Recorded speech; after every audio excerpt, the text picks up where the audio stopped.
I'm currently on, as you can see, this is not my usual, I'm at my dad's. These are not my curtains. I'm on StreamYard, which means I can't see who's saying hello. So I can see that lots of people are saying hello. So hello, everybody. How are you all? All good, I hope. Thank you ever so much for joining me this evening. Mark is at home, and Mark is on tech duty, which means that I don't even know what he's doing. I don't know. But anyway, tonight we're going to be having a chat with Morag. If Mark would like to, maybe put Morag on the screen, would be lovely. Shall I do it? I'll do it. There we go. Hi, Morag. Oh, it's very entertaining. Oh, he's still eating his lasagna. Oh, so Mark is currently, for those of you who don't know, Mark is currently sat at my desk at home eating lasagna on my desk, which is not acceptable behaviour. So I don't know what he's doing. So hi everybody, let me introduce you. This is Morag, who we know from Bramble Fox, and tonight we've got loads of questions already to ask Morag. But if you've got any that you want to add in, then please just type them out. Mark, hopefully, if he's not eating lasagna, we'll put them up on the screen and we'll get lots of answers. So I'm going to start the ball rolling, and I'm going to ask you, Morag, why did you name the business Bramble Fox? Good question, really. I was at work, and two people on my team, we used to like crafty things. So I've always liked crafting, and we decided we would do kind of like a little Etsy type scenario where we'd make stuff and sell stuff, and we thought it'd be a good idea to create a little website and so forth. But after so I registered the name or the domain, Bramble Fox, and they decided that they didn't want to do it, or we just fizzled out. So I was left with this domain that we didn't use, and I think register a domain for 2 years, don't you? So yeah. It was just because I'd got the domain name left. So that was it, really. But so it was a kind of cute name. Tell us about Bramble Fox and exactly what it is that you do. I mean, I know because I'm a bit of a big fan, but for those of us who don't know, tell us all about Bramble Fox and what you do. Okay, so I'm really, really mad about scrapping and scrapbooking in general. And I think when I started, it was a bit of a whim because lots of people were doing laser cut, like wood things and chipboards and so on, but nobody was doing acrylic. And so previously, actually, I was working on Scrap 365 magazine. I don't know if you remember that. I do, very well. So I had a great time there. I really loved that job, but it was a bit too far for me because it was down in Malvern. But I remember we were talking about using some of their laser machines that they'd got in the premises, and we talked about acrylic, or someone showed me some acrylic, and I thought, I still kind of saw these vivid colours. They're all glossy and lovely, and nobody was doing it over here. So that's why I thought, well, I'm going to do that then, as you do. So it was kind of a bit of a win, and so that's what I've done for the past 5 years, just specialising in acrylic pieces, making these titles and little pieces for scrapbooking, and sort of over the years I must have hundreds and hundreds of designs, really, I guess. So tell us about your design process then, because you can see, I think you can see something Bramble Fox a mile off. It's very distinctive. It's very unusual. So how do you go about your process? I think a lot of it. So sometimes you'll know this yourself. Sometimes you get a burst of inspiration. You think, oh yeah, I know exactly what I want to do, or you'll pick up on current affairs or what people are scrapping, a new collection. So it's like starts with the idea, I guess. And sometimes it's just like pulling teeth because you think, I can't think of what to do or how to put those words together. So I've got a title in my head, but you don't know how to kind of stack that title. But let's say you've come up with a word or a phrase, and then I'll go look at different fonts. There are some fonts that I really love, and you'll see probably over the years I've used a font because that's my mood at the moment. So I've used that over a few months, and then that goes out the window. But then it's really okay. So I use some design software, and then I kind of break apart the letters, put them back together in different, you know, sizes, and then I have to just minutely adjust like the curves and things like that, because with acrylic you're melting the plastic, aren't you, with a laser? So you've got to make sure the bits that well between words and letters aren't too thin. Yeah. I think with a piece of wood or chipboard, it's a bit more forgiving, whereas acrylic can be quite brittle. So it's really a fine attention to detail. And so once you've made the word, it's off to the laser then to try it out, try and flex it and make sure it's sturdy enough. And then when you're happy, you can lay up a sheet of perspex and then go off cutting. So it's kind of a very manual process, really, and not very exciting, but I still get really, really excited. You know, when you see it for the first time with the right colour, I'm like, ooh. Yep, I can understand. I still get a lot of that. So, what's your background? I mean, I know from, you know, just trying to kind of like do my own titles on Publisher or something, that this is not a skill that I have at all. So what's your background? Are you a designer by trade, or is it just something that just comes natural to you? I was in IT, so I started off life as a programmer, and then I worked in IT for quite a long time. I've always like you. I think we're all, you know, even at school, I can't draw for toffee, so I had to throw art out the window and go more technical. But I've always liked to make things. I used to knit and sew, and you know, I've tried it all over the years. So I think it's that just being creative, isn't it, really, rather than artistic, maybe.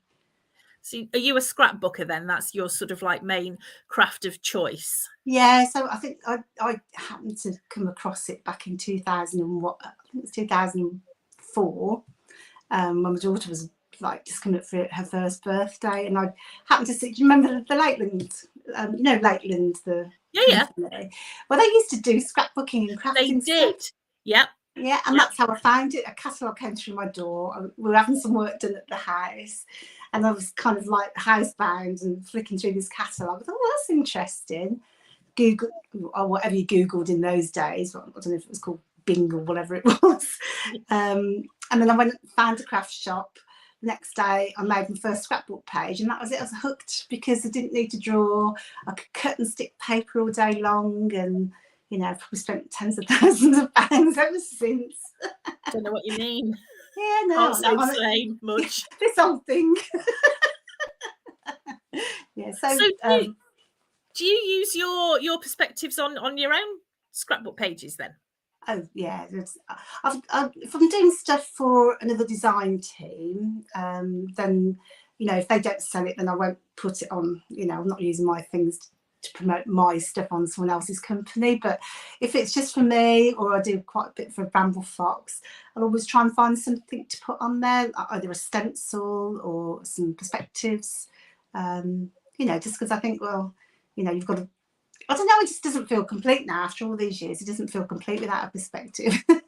So can you give us some tips? Well, give somebody like me a tip, because I have quite a hoard of perspectives because I love them, and I've got by my desk there is a Rascog cart pretty much full, and then the bottom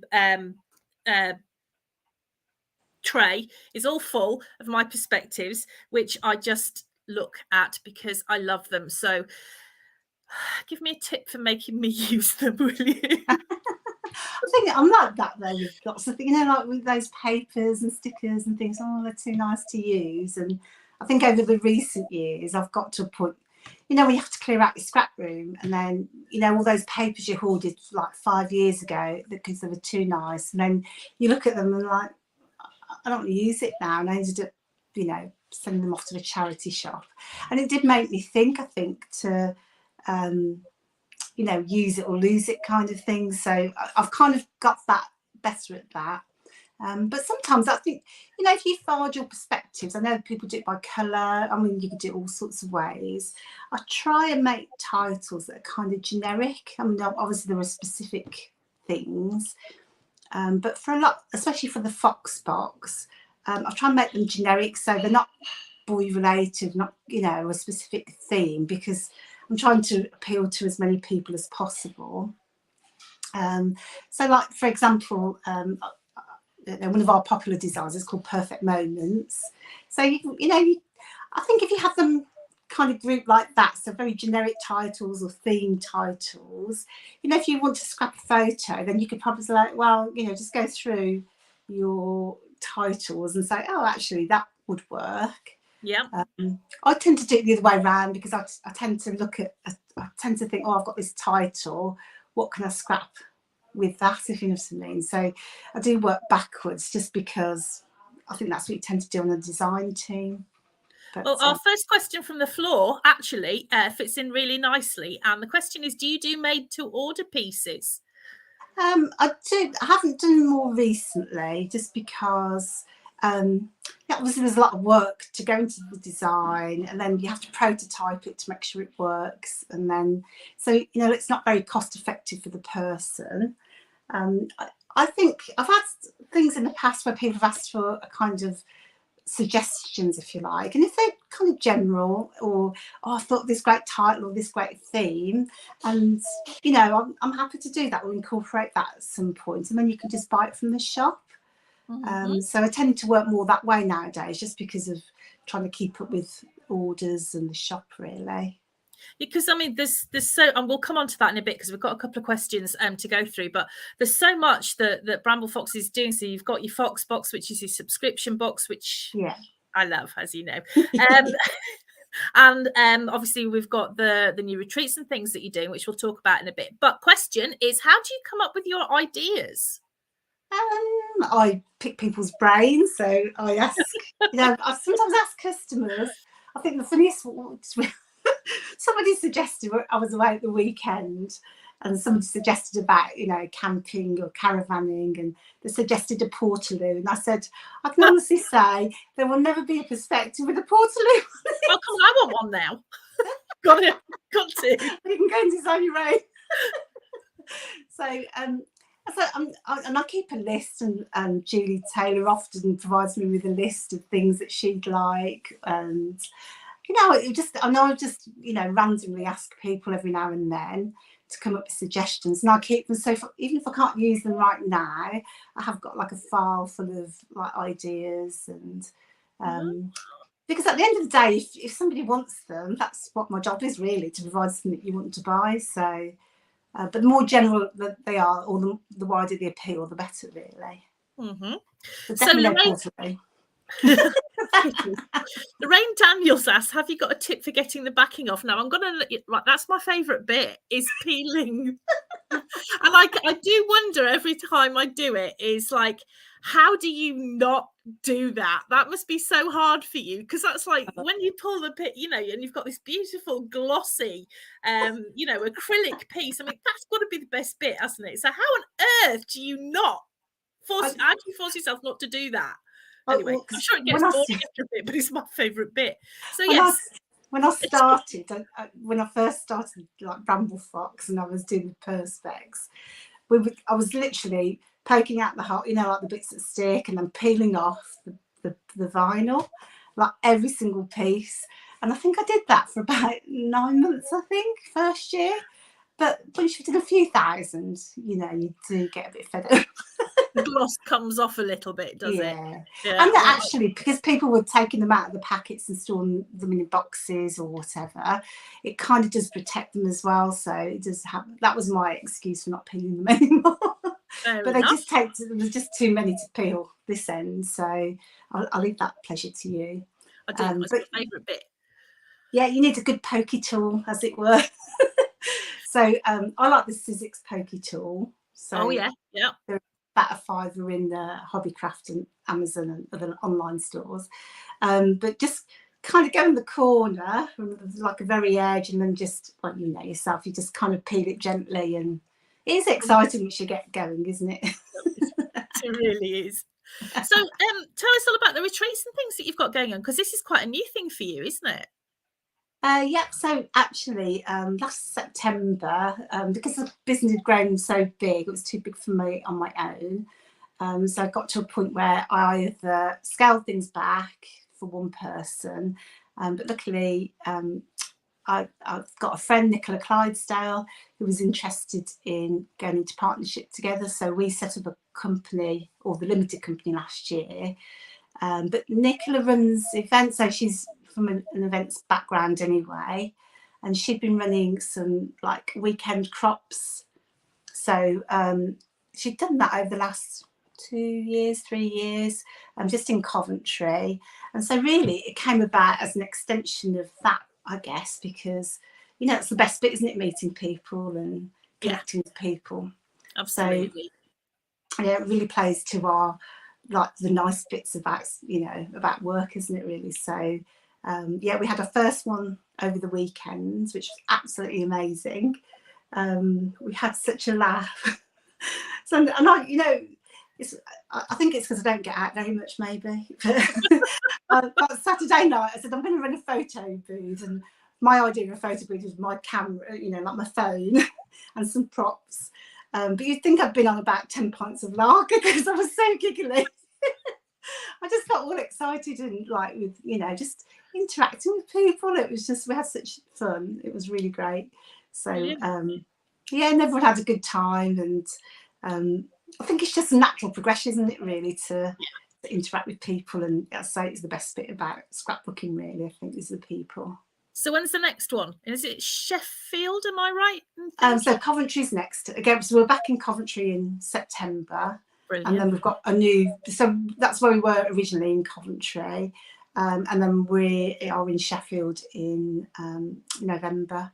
So really, Sheffield one came about because I used to teach at Scrap Stars, which was up in Leeds. And then Caroline, who used to run Scrap Stars, she kind of wanted to hang up her scissors. And so really, we're kind of filling in the gap then from Leeds, because I don't think there's too many kind of events. And no, there aren't. Not enough up north at all. So how can people find out more and book on?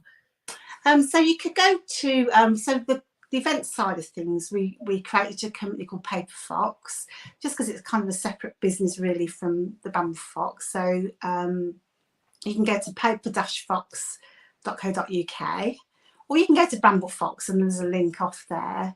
And then, you know, you could just probably tag me, or, you know, and I'll be happy to help. But I think it is just such a nice event of just relax scrapbooking. You do your thing as you want to do it. You don't have to take part in my mad photo booth if you don't want to, if it's not your thing. Although I think there were people who definitely didn't want to and then did, so I think they had a nice time anyway. I'm sure. So, okay, next question. Do you ship internationally? I do. I think I get added it. I think we go to about 33 countries altogether. Wow. I know, so it's like, you know, I kind of think that, you know, that's the beauty of the internet, isn't it, really? That I had a call with the people that provide the platform that the shop's on. They've reached out to me today, and we've had a kind of bit of a support call. And he asked me about, like, all these, you know, how it started. And I said the beauty of the internet really is actually, you know, like me, I started work in the garage, you know, on my computer, and then suddenly you can ship to, you know, 38 countries or whatever. So it's amazing the opportunities that the internet brings, isn't it? Absolutely. In fact, actually, I think I posted on my own timeline yesterday that it was 40 years ago yesterday since they launched the ZX Spectrum, which, you know, I mean, must say you and I were saying beforehand, my dad was a teacher, and it used to be great in the holidays because he'd bring one of these Spectrums home, and I remember, like, how cool it was that you could write a little bit of code and change the color of the text, and it's like, now here we are, and it's just that's what started me off in programming. Actually, I started off as a programmer because I'd seen on the TV, probably it was just a bit before the Spectrum came out, but like these kids that were, you know, and they were literally 16, 17 years old, programming, but earned so much money they could afford a Porsche but couldn't actually drive them because they weren't old enough. I thought that's what I want to do. So yeah, that's why I went into programming. I never got the Porsche. I don't know whether to add Mark into the conversation right now, because that was exactly the same for him. Oh, really? Yeah, Mark's a CAD CAM engineer, and yeah, exactly the same. Skills. Yeah. Oh, he's very useful. Yeah, let me. Have you finished your advanced here? Hold on. Oh, I can see the plate. You have to excuse my messy desk because I'm not at home. That's my dinner. We're just talking about the ZX Spectrum. It sounds like you and Morag have got huge amounts of things in common. Yes, I had my first one when I was 14. Oh. Which is 40 years ago. I was going to say, I was trying to work out your age then. 7 months older in a couple of weeks. We'll leave it there. Yeah. Yeah. I think we're all going to find out we're a very similar age, actually. Oh, yeah. I had a game released in 1988. You did? Yeah. Wow. That's impressive. I never got that far. It was only a Kong variant. Oh, that's impressive, though. Not another Kong. Knack. Yeah, that's impressive. More impressive. Either. I was doing embroidery at school while you guys were doing computers. I'm afraid I knew my limitations. Yeah, I think we were the first year that were offered computing at school, and you had to fill in the barcode. Not barcodes, like those, like the cards, the punch cards. You had to fill in like all the dashes with pencil. They got sent off to a computer somewhere or other. And about 2 weeks later, they came back, and then if you hadn't pressed hard enough, you failed, but it took you 2 weeks to find out. So, yeah, the Spectrum was a bit of an upgrade, really. Yeah. And what was it? Was it the daisy wheel printers that we used to have? Oh, crikey. Or golf ball printers, yeah. Wow, those were the days. I know. And our kids are thinking, what's that dial-up thing? Oh, yeah. You can still hear all the noises. And what was that about your phone bill, Mark? You said I regularly have phone bills of over £600.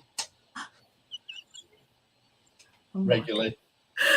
I suppose we had no broadband, did we? No. I had 2 phone lines. Oh my God. So I had I started with the modem, but then I progressed onto the ISDN. Oh, 2 phone lines. Ray says we're talking a different language. I have to agree, That was 128k. That was. Oh, I'll tell you what, you were living it up, you were.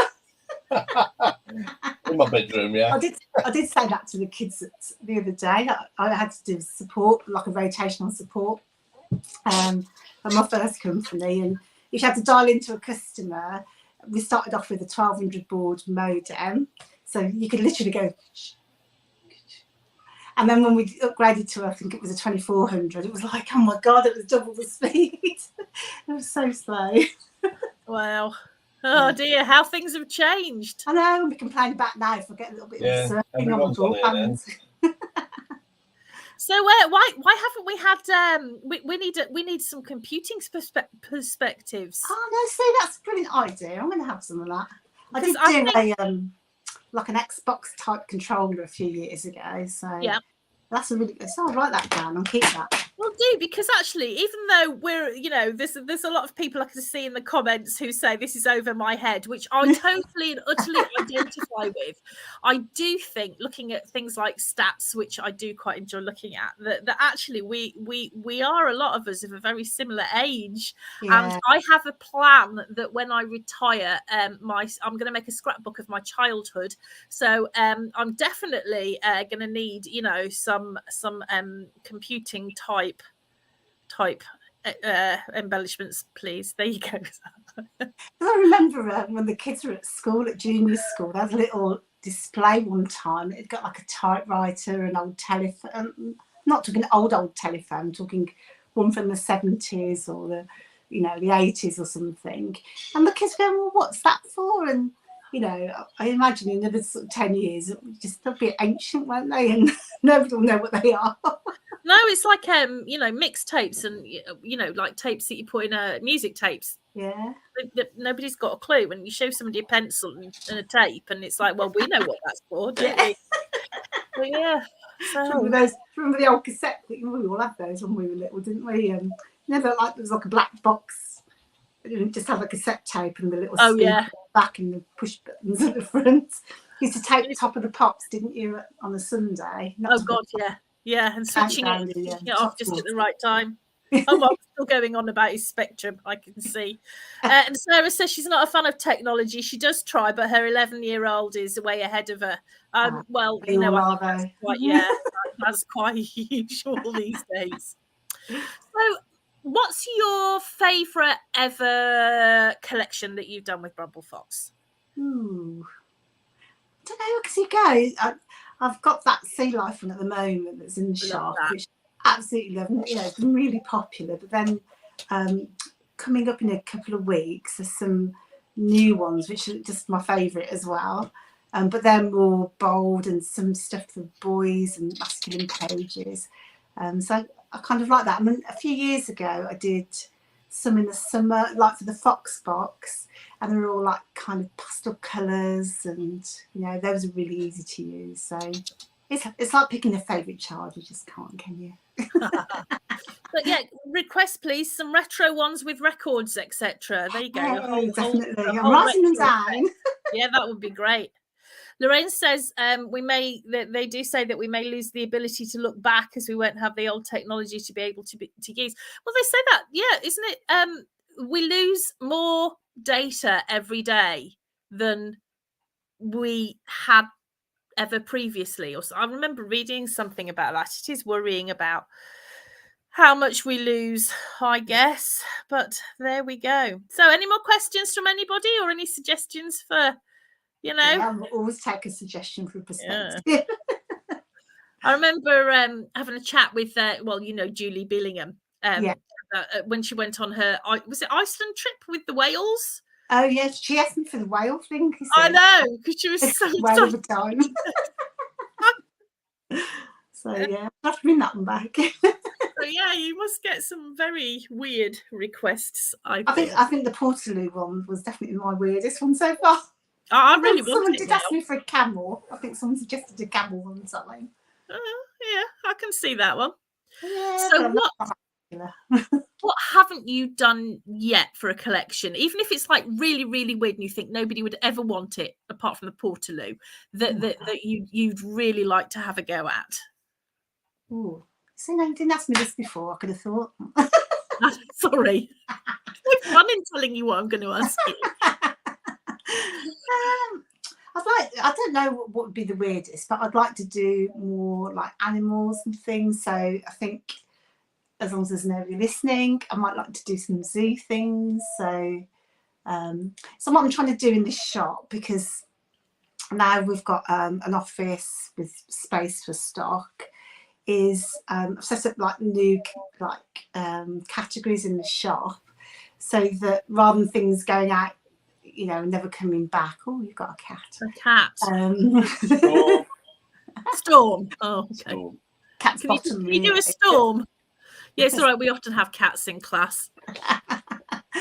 So now that you could go, like say if you go to the zoo, there might be a section for animals or for day trips or something.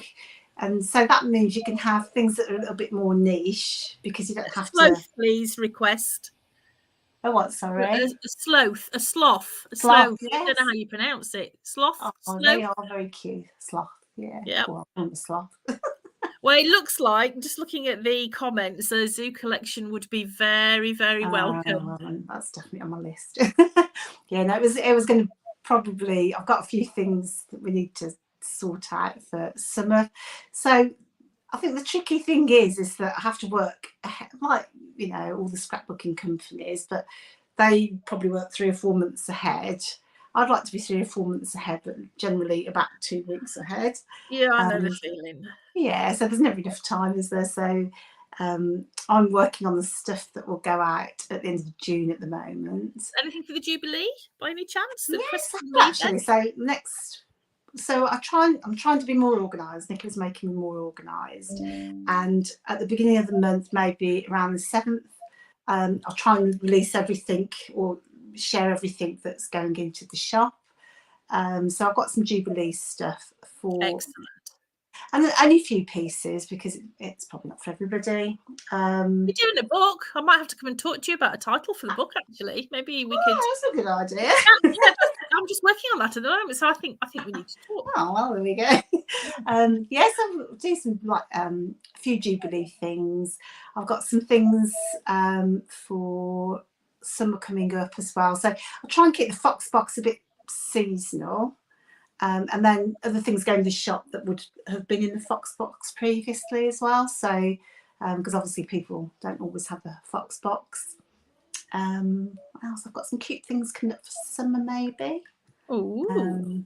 And I say I've got some more masculine or things that might be more suitable for masculine pages. Not necessarily just masculine, but I think really, if you look at all the scrapbooking stuff that's out there, you don't really get a lot for boys, do you? So no, that's good to hear. Really yeah, good. So and I really enjoy making a boy page. I've made a couple like examples, and I've thoroughly enjoyed it. So, and I don't know if you've seen that Spectrum. Have you seen that Spectrum? Everyone's raving about well, after the Jubilee book, we're going to be doing a book with that. So poor old Mark. See, I'm at Dad's in this lovely house where there's lots of room. Mark is currently at home, absolutely surrounded by boxes of this Spectrum sherbet. Oh, and the Jubilee paper, amongst other things. So yeah, it's just everybody's just mad about it at the moment. Yeah, so I have made some things. I'm not specifically for that, but I was very inspired by it. So that will go in the shop next week or the week after, the next 10 days or so. I'll just pay you my salary. Your bank account, yeah. But I just love those bright colours, like the colours in it. The teal. I love teal's my favourite colour. Teal and mint is my favourite colour. But there's a hot pink and orange, and so I just I wanted to make some designs in those colours. So that sounds good. Let the cat out of the bag, but I can't help it. So there's my traction engine, please. Lorraine would like a traction engine. There you go. I bet you haven't been asked for one of those. A motorcycle and traction engine. Motorbike. I did do like diggers and what was the other thing that was in there? Diggers and a cement mixer, I think, years ago for little boys, but that's not that far-fetched. Lorraine's just said any glue. I presume what she's saying is, or asking is, what glue? This is a great question. I'd like to know the answer to this. Is what's the best way to attach the perspectives to our paper or our card stuff? What glue do you use? A lot of people use glossy accents. I think anything that sticks plastic, because acrylic is a type of plastic, I guess. So anything that's strong that will stick some plastic. So glossy accents is probably the go-to for most people. I personally use something called Beacon's 3-in-1 glue. Mainly. Someone told me about it a few years ago, and it's really cost effective. So you can get, it used to be quite cheap. It used to be about £8 for a big bottle. But I think it's gone up a little bit, or maybe it's two for 12 or something like that.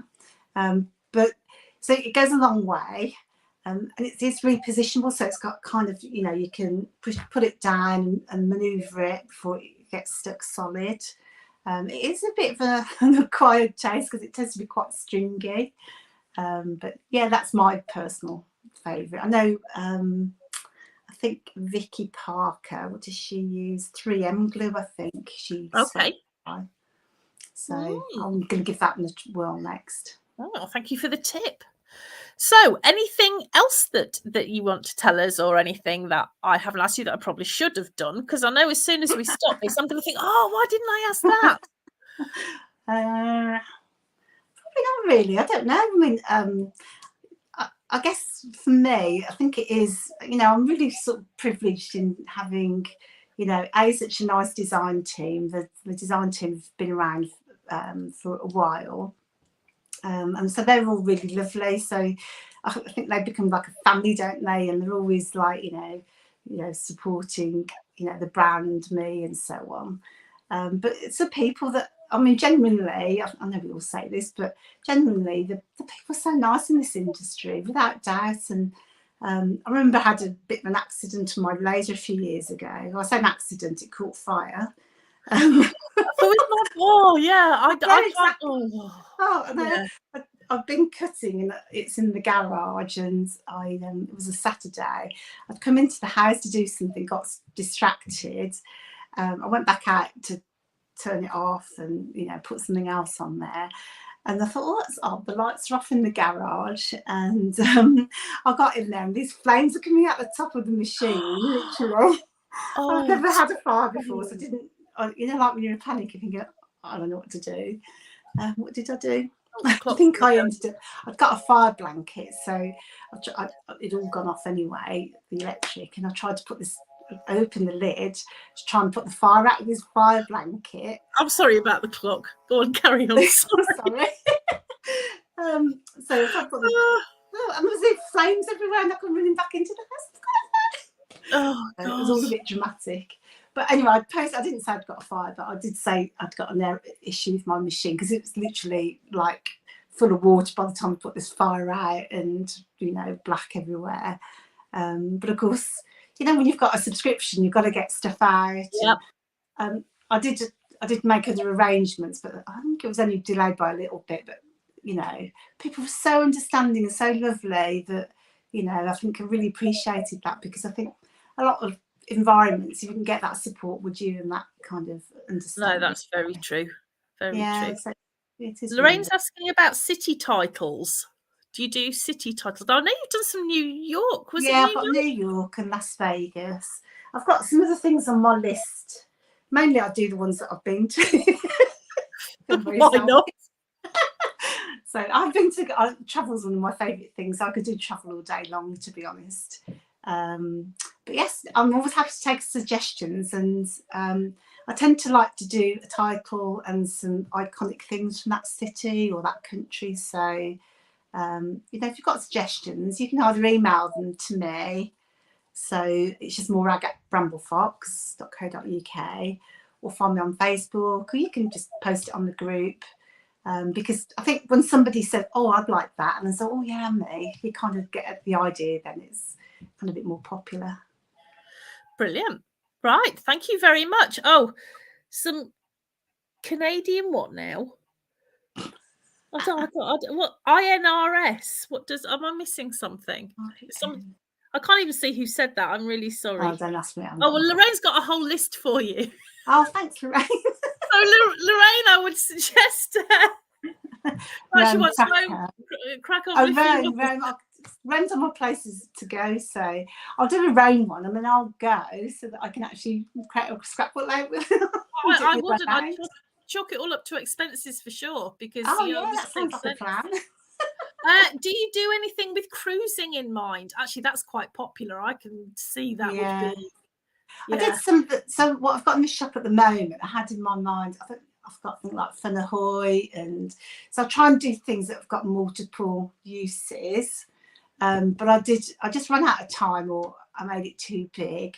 But Nicola's a massive fan of cruising, so I will put some more cruise specific things in the shop this summer anyway. Summer and travel are absolutely my favourite things, so I could make thousands of those because I absolutely love it. So sorry, if it was me, it would all be cats, so I can't say a word. If I'd actually do some nice little grey fat cats, that would be amazing. Right, okay. What we'll do, I think, is in a minute, either you or I can put all of your contact details into the group, so people know where to find you, to find your group, to find your page and your web site, which is really important. And let's see if we can get you a few more subscribers for the Fox Box, because it's my favourite thing. We know that. Love it. I'll send you that 5 in the post. Thank you. I really need to start using it. It's like I do hoard it. I think for me, my favourites, I've got 2 favourites. I remember was it last year? I think it might be in the year before, those little snow globes. Oh yeah, for Christmas. And then the little animals as well, the little woodland animals that you might be pleased with it comes next month then. So the June one. we've just got another question. What's been your best-selling item? Oh, goodness. I think it is some of the basic things, like white seems to be the favourite colour for most people, even though I think we've got about 20 odd colours that we can cut from now.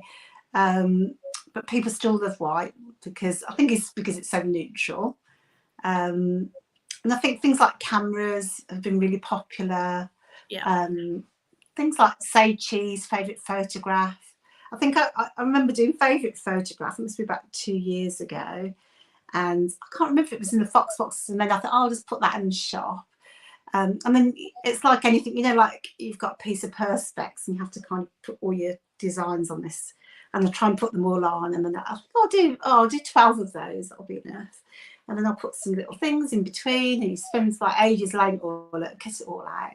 And then think, oh, I need to cut that again. Oh, I'll just cut 6 this time. But I kept cutting, you know, like because of reordering. So I've tried to keep things more in stock now, as to rather than going back and just doing a few here and there. But definitely any metallic. Lorraine, bless Lorraine. I love Lorraine. Do you have any metallic colours? I do. I tend to do silver and gold. We have got a bronze colour, so I'm probably a bit tentative sometimes that, you know, I'll probably stick to safe things that I know that people like. So I've done some mirrored ones in the past. So in the summer, I don't know if you have them. You have the sunglasses. I'm just teaching on a Thursday in crafting together with all brands. We've done this big box with lots of little books in, and I'm just finishing off. I've been working on it today, a big folio to go in there, but I've actually used some of my Christmas perspectives on. Ooh. So the first insert had that mirrored December that you did on it. Yeah. And then the box has got Home for Christmas, but that was the white one on it. I'll have to show you the pictures. But yeah, so actually, know what? I do use them, and I didn't realise I do use them. You need more of them, don't you? I do. So I remember the mirrored ones. Yeah, that December title was just so perfect being mirrored. I think because it was December and you know cold potentially, and it's nice to have a bit of a mixture. You know, it is. Some like they don't all cut the same, so you have to kind of you know treat things differently, and they have different ways of dealing with them. But I do say mirrored or metallic ones every now and then. It's not. I think in America they seem to have more colours than we do. So the ones or at least I've got access to, tends to be not limited, but maybe 40 colours. Whereas in America they seem to have dozens of different colours than us. Makes me a bit jealous. Lorraine says she needs the word flap. Don't ask. We need big boner is actually what we need. It's all right. Oh, right. We have. I'm not sure either of those will make it. No, they're actually really technical bookmaking terms. We have our complete own glossary in our bookmaking, and basically it's a bone folder, but I have a big one and a little one, and they're called a big boner and a little boner. It's a long story. I didn't start it, but that's what they're called, and we have a lot of flaps and gussets, and we'll leave that there. Thanks, Lorraine. So okay, don't need big boner. I've got something on my desk. Hang on a second. Let me just come back. I just wanted to show you what might be going in the June Fox box, or just a tiny bit. I don't know if you can see it, but it was something you mentioned earlier. Hang on, it's a little ladybird. Hang on, there we go. Oh yeah! Oh my god, that's so cute. See, I love it. That was with the when we talked about the snow globe. For me, it was just like it was. I'd never seen anything like it, and the fact that it was almost like there was engraved bits that changed the colour of things. Oh, it was amazing. We need another collaboration. Well, actually, Lorraine, I think Morag, I really do need to talk to you about this Jubilee book, because I think for the way that I'm thinking for the cover and what I want to do on the cover, I really think a title I think would would just fit in perfectly. So yeah. Okay. So yes, so if you don't know and it is your first time of watching, Morag collaborated with the subscription box this last time, which was March. May. Yeah. I don't know. What month is it? And we had an amazing title. Oh, it was April because it was April showers, wasn't it? Which I remember. Yeah. It was the puddle jumper papers. Yeah. So the folio. For the subscription box, we had a title and some really gorgeous. That I love that rainbow. I love that rainbow. It's just one colour. I just love it. So yes. Well, yeah, I think yes. Lorraine's just saying we need to design a new book so we can have all of our favourite words. We could actually keep you going forever. Actually, I'm not sure about the boner thing. That was all. I have to say, the ladies at Jenny Wren Cut Files made me a cut file with Big Boner, which was lovely because it was a big surprise and that made me laugh no end. I'll make you a cut file if you like. That would be great. Right, okay, so you and I are going to talk about a title for the Jubilee book. Thank you so much for joining us this evening. So grateful. This is on YouTube as well as in my group. So if anybody, if you want to direct anybody to have a watch, then please do. I'm pretty darn certain we're going to be seeing quite a bit more of you because you're such a pleasure to talk to. I love your personality. I think when we we communicated a few months ago, and I thought, you're so bubbly and lovely and just down to earth. Not the word Mark would use. Likewise, it's nice to actually get to talk to you properly for a change. Yes, so thank you definitely. so much for joining us this evening. Thank you. Yeah, lots and lots of plans. Anybody who hasn't already subscribed, absolutely get the Fox box because it is a lovely little bit of crafty gorgeousness through your door. And that's the nice thing, it does go straight through the letterbox. No signing for anything every month. And I just love mine. I just need to use them. I think I use them more than I recognise. So they are absolutely gorgeous. So thank you so much for joining us this evening. Thank you so much. We'll see you soon. So what I'll do is you and I are going to talk now. So everybody else can go away. I'll get Mark to switch us off. You and I'll talk. So bye everybody. Bye. Thanks for listening. Bye. Bye. Bye. Oh, bye, Mark. Bye.